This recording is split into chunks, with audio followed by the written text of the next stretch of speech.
Hey, I'm glad you're here. So, I need to talk about something that literally just happened, like this week. If you have student loans, and there are about 43 million of you in America right now, something changed on July 1st that affects how you pay back your debt. And I am willing to bet that most of you either had no idea or got some confusing email from your loan servicer that made zero sense. So, today, I am going to break this down the way nobody else is breaking it down. No government jargon, no financial advisor speak. Just here is what changed, here's what it means for you, and here is what you actually need to do about it. Because here's the thing that gets me. This is one of the biggest changes to student loans in years. Millions of people are affected.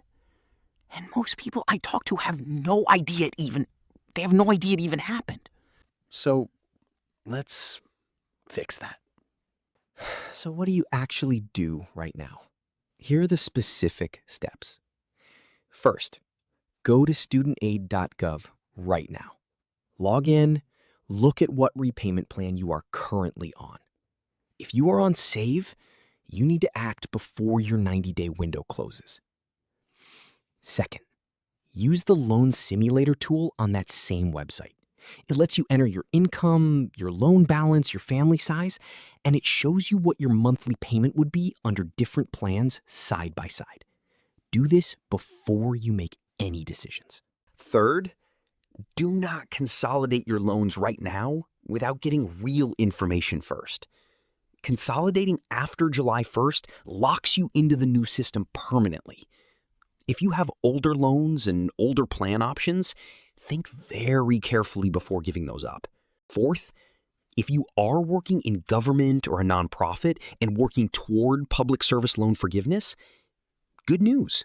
RAP payments do count toward PSLF.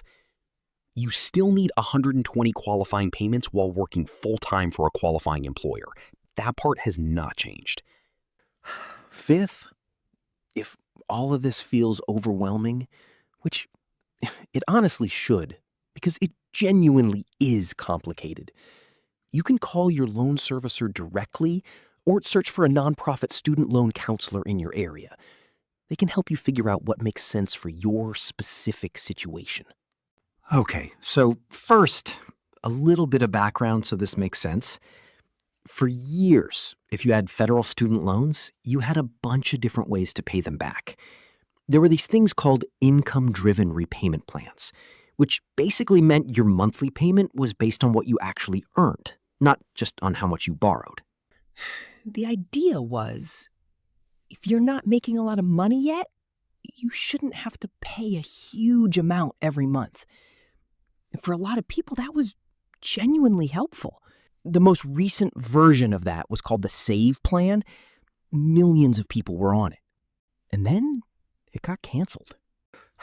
The Trump administration's One Big Beautiful Bill Act came in, canceled Save, canceled a bunch of other repayment options, and replaced them with something new.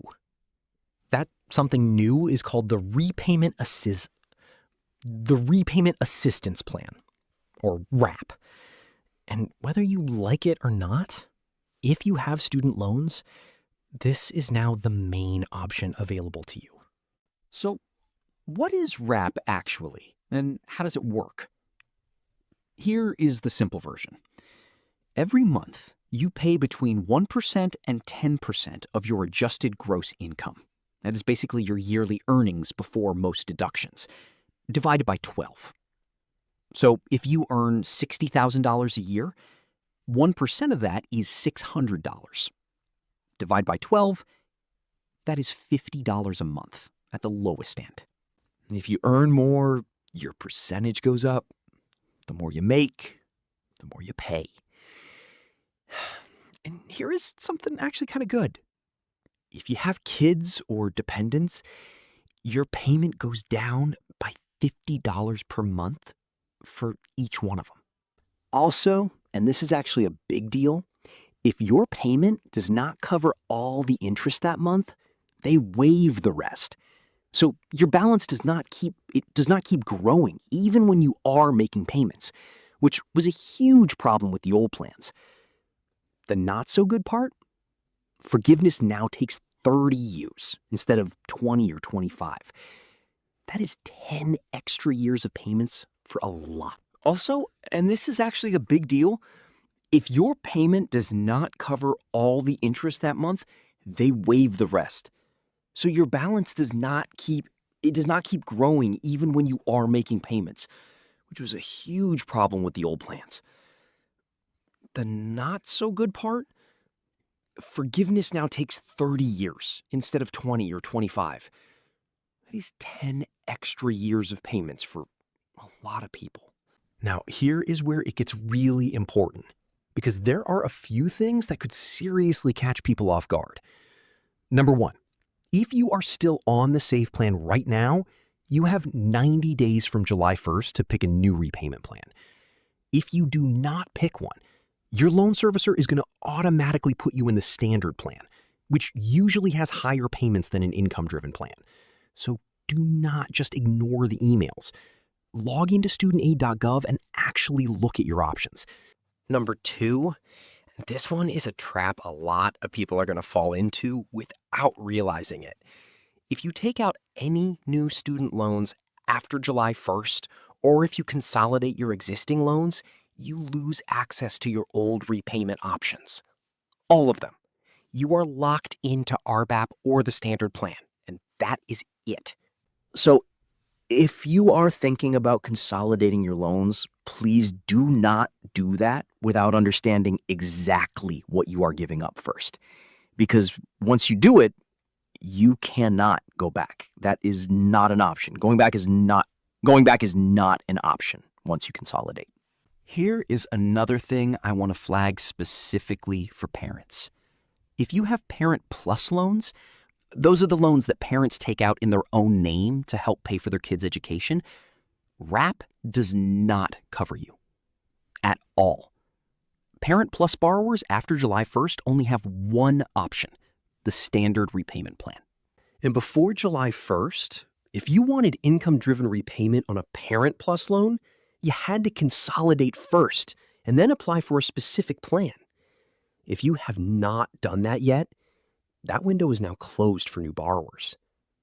This is a big deal for a lot of families who are quietly carrying tens of thousands of dollars in Parent Plus debt with not a lot of options for making it manageable.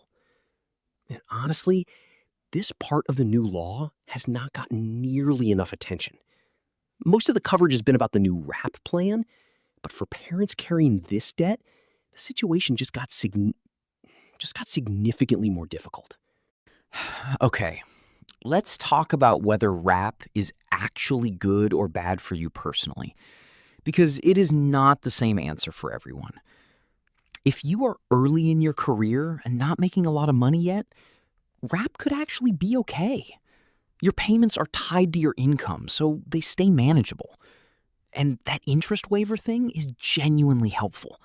If you are further along in your career and making decent money, RAP might actually cost you more per month than you were paying before, because the percentage is based on your total adjusted gross income, not your discretionary income like the old plans. And that is a meaningful difference when your salary is higher.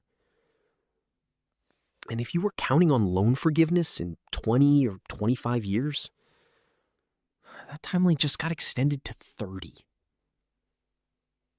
For someone who is 40 years old right now, that means potentially paying until they are 70.